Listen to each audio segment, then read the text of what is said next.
قصيدة هجاء بعنوان محمد البرادعي. سقطت الورقة وبان قبحك، وانكشف المستور عنك يا أغبى الأغبياء. جئت مهرولا طائعا جائعا كالكلب الأعمى خاوي الأحشاء. وأستسمح من الكلاب عذرا إن نسبتك إليهم يا عديم الوفاء. ذكراك كلها تملق وعهر، وتاريخك كوجهك يوحي إلي بالإقياء.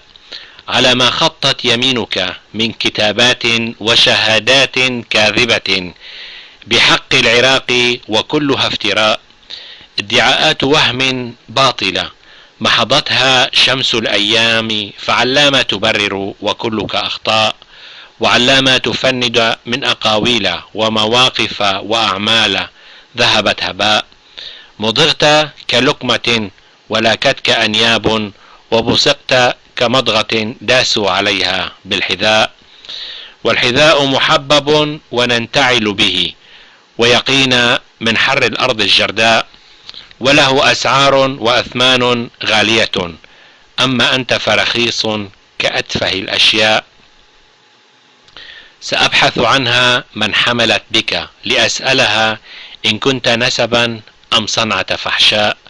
وأضع يدي على رأسها وأقول قول الحقيقة أو أني منك براء، بأن ما جئت به كان مسخا. هل تم من صفقة تعيسة في الخفاء؟ ولن أثقل عليك لآخذ جواب سيعلمني بها المخلصين من القراء، بأن الوردة تنبت شوكا، هذا ما ورد في قصائد الهجاء.